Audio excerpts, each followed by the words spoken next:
Mei adalah bulan yang meriah bagi kota Surabaya. Tiap tanggal 31 Mei digelar beragam acara untuk memeriahkan HUT Kota Surabaya. Yang pada tahun 2021 ini berusia 728 tahun. Seperti apa riwayat kota berjuluk Kota Pahlawan ini? Simak penelusuran harian Surya.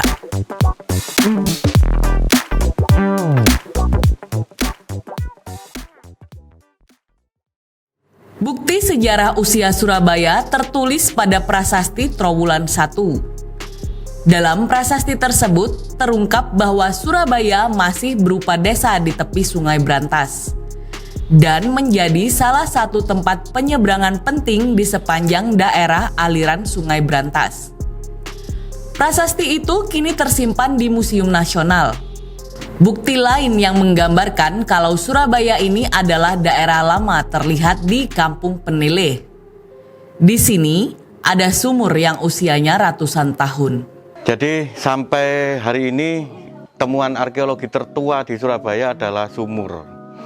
Sebuah sumur. Kalau sumur ini tidak diidentifikasi, ya dia hanya sekedar sumur. Tapi kalau kemudian ditarik lagi apakah ini menjadi sesuatu yang menarik dari sisi arkeologi, ini bisa ditemukan dari kajian-kajian yang sudah dilakukan sama teman-teman akademisi. Jadi sumur ini ditemukan ketika ada pembangunan saluran air di kampung ini. Kemudian ada artefak sebuah gerabah yang menjadi bisnya sumur, dan sisa itu kemudian dibuka sama teman-teman warga sini untuk melihat apakah ini hanya sekedar sumur atau memang ada teman-teman lain di luar bis gerabah. Akhirnya kita bisa menemukan di sini ada batu bata kuno, terus kemudian ada tembikar, peralatan masak, ada keramik dari Cina, ada tulang belulang manusia dan hewan. Dulu ketika pertama kali ditemukan, dia semuanya dibawa ke Museum Etnografi Antropologi UNER untuk diidentifikasi, termasuk ini sampai dibawa ke Australia University untuk dites karbon untuk menunjukkan usianya, sampai kemudian kita bisa melihat bahwa kawasan ini berusia setidaknya sudah ada ketika tahun 1430-an. Di sini ada tingginya antara 145 sampai 155. Periode dia hidup di antara tahun 1430 sampai 1600, bayangkan. Ini untuk menunjukkan bahwa lingkungan ini sudah ada penduduk, sudah ada aktivitas karena ada kematian di situ di antara tahun 1430 sampai 1600. Ada hewan untuk bekerja. Jadi bukan hewan umum, tapi ada sapi, ada kerbau. Artinya dia ada kehidupan, ada pekerjaan gitu. Ada aktivitas rumah tangga karena ada gerabah-gerabah. Ada keramik, artinya berarti ada perdagangan. Ada batu bata yang menunjukkan bahwa ini tidak sekedar rumah gubuk-gubuk gitu. Tapi memang sudah ada peradaban yang sungguh-sungguh. Kehidupan masyarakat dahulu juga terlihat di Kampung Peneleh. Di sini, makam-makam berdampingan dengan pemukiman warga. Bahkan, makam Putri Campa juga ada di depan rumah warga. Rokaya Cempo. Nyai Rokaya Cempo itu siapa sih, Mas? Jadi, kalau banyak orang sini sih meyakini sebagai bibinya Sunan Ampel. Tapi sebenarnya bisa mengidentifikasikan dari nama Cempo ini. Cempo ini nama daerah yang orang Jawa menyebutkan Cempo, tapi sebenarnya ini Campa. Campa itu di Vietnam Selatan. Dia ada hubungan kebudayaan dengan Jawa di akhir masa Majapahit. Jadi beberapa studi meyakini bahwa Sunan Ampel dan beberapa sunan setelahnya itu adalah keturunan dari Campa yang ada di Vietnam. Nah, salah satu bukti peninggalan arkeologisnya adalah makam ini. Makam ini bisa dibuktikan dengan bentuk nisannya, yang di situ ditulis tentang namanya si Rokaya dan tahun kematiannya. Tahun kematiannya di situ ditulis 1351. Itu tahun Saka. Tahun Saka itu tahun Jawa kuno.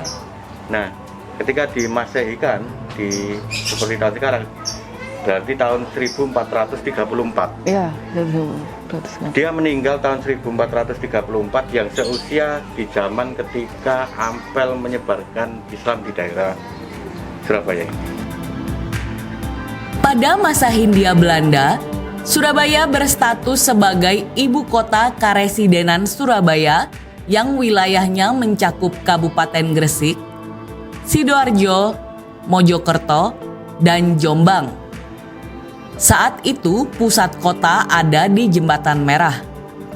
Daerah ini masih bertahan sampai sekarang. Setelah itu Surabaya berkembang. Sampai pada 1910 dibangun pelabuhan yang kini dikenal dengan nama Pelabuhan Tanjung Perak. Pada 1920-an, tumbuh pemukiman baru seperti daerah Darmo, Gubeng, Sawahan, dan Ketabang. Jadi Jembatan Merah itu hasil dari kolonialisme. Tidak ada catatan pasti sejak kapan jembatan itu dibangun, tetapi jembatan yang ada sekarang adalah jembatan yang ketiga dari jembatan yang pertama kali dibangun. Terakhir Jembatan Merah ini dibongkar tahun 1982, yang konstruksinya semuanya diganti total, diganti konstruksi beton segala macam, tinggal kerangka sampingnya saja sebagai pegangan tangan itu yang lama. Nah, sebelum tahun 1982,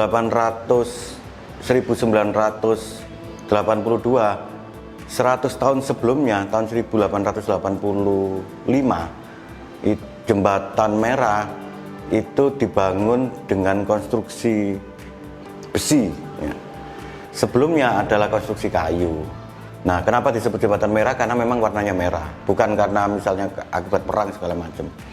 Jembatan Merah ini kan dibangun karena perkembangan kota kolonial yang berada di sisi barat sungai itu membutuhkan komunikasi dengan pihak luar, artinya di seberang timurnya sungai. Nah, seberang timurnya sungai kan ada koloni Chinese Camp, komunitas Cina di sana, terus kemudian ada komunitas Melayu. Surabaya juga menjadi kota penting dalam perjalanan sejarah Indonesia. Di kota ini ada tempat tinggal rumah Cokro Aminoto yang kelak melahirkan banyak tokoh sejarah Indonesia, termasuk Soekarno. Di Surabaya ini pula Soekarno lahir dan berkembang menjadi salah satu tokoh pergerakan Indonesia. Rumah peninggalan Cokro Aminoto, Ya. betul ya Mas ya? Jadi ketika Bung Karno datang ke sini, dia masih seorang ABG, seorang remaja yang ya belum tahu apa-apa. Sementara di masa yang sama di tahun 1915, Cokro Aminoto itu adalah seorang tokoh politik paling disegani di Hindia Belanda. Dia dari rumah ini dia memimpin sebuah organisasi namanya Syarikat Islam yang dalam catatannya jumlah anggotanya 2,5 juta di masa itu. Di sini ya Mas Di ya? rumah ini. Oke. Rumah ini sungguh berpengaruh. Banyak orang meyakini bahwa gagasan Indonesia merdeka dibangun dari rumah ini. Wow. Dari orang-orang yang pernah datang ke sini. Sehingga makanya kemudian kita tidak heran orang seperti Bung Karno menjadi tokoh punya pemikiran besar karena orang-orang yang ada di dalam rumah ini. Dan berpengaruh besar karena Bung Karno menghabiskan berapa tahun di sini? Ya, dia mulai SMP sampai lulus SMA tahun 1920. Kemudian dia menikahi anaknya Cokro Aminoto yang bernama Utari. Juga pertama kali di tempat ini, di ruang tamu ini, dia menggambarkan Bung Karno karena Cokro Aminoto istrinya meninggal sakit dan kemudian meninggal, dan Cokro Aminoto begitu mencintai sama Bung Karno sehingga kemudian dijodohkan sama anaknya yang pertama di tempat ini. Baru kemudian ketika kuliah Bung Karno pindah ke Bandung dan tidak mampir ke rumah ini lagi.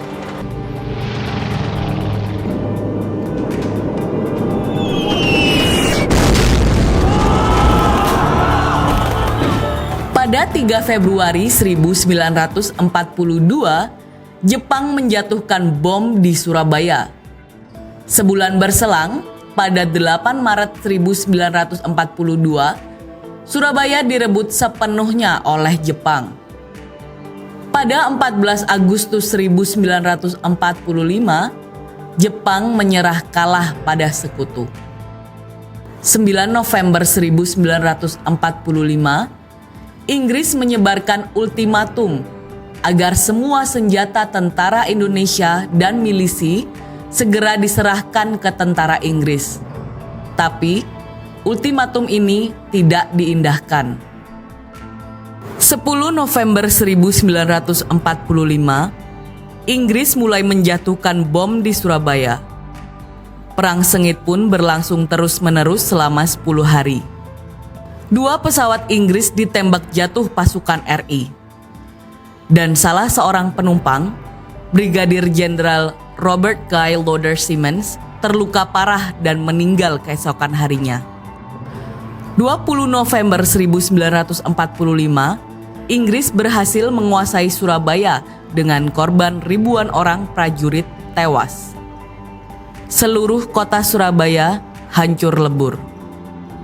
Karena sengitnya pertempuran dan besarnya korban jiwa, setelah pertempuran ini jumlah pasukan Inggris di Indonesia mulai dikurangi secara bertahap dan digantikan oleh pasukan Belanda. Pertempuran pada tanggal 10 November 1945 tersebut hingga saat ini dikenang dan diperingati sebagai Hari Pahlawan. Kita tunjukkan bahwa kita ini adalah benar-benar orang yang ingin merdeka. Dan untuk kita, saudara-saudara, lebih baik kita hancur lebur daripada tidak merdeka. Sebelum kita tetap merdeka atau mati. Dan kita yakin, saudara-saudara, pada akhirnya pastilah kemenangan akan jatuh ke tangan kita. Pasca masa kemerdekaan, Surabaya berkembang dengan sangat cepat. Pemukiman penduduk yang semula terpusat di kota mulai bergerak ke arah timur hingga barat. Perguruan tinggi, pusat perbelanjaan, dan berbagai fasilitas umum lainnya dibangun di kota ini. Di bawah kepemimpinan Tri Risma Harini yang menjadi wali kota Surabaya selama 2 periode dari 2010 hingga 2020, pembangunan Surabaya kian melaju. Di antaranya ada bis Trans Surabaya yang jadi sorotan karena pembayarannya menggunakan sampah plastik. Kebijakan lain yang jadi sorotan adalah penutupan Gang Doli pada 2014. Pusat prostitusi yang disebutkan terbesar se-Asia Tenggara. Dan Surabaya telah berkembang jauh dari kota yang relatif kecil hingga pada kurun abad ke-21 menjadi salah satu metropolitan dengan pertumbuhan tercepat di Asia Tenggara. Selamat ulang tahun Surabaya.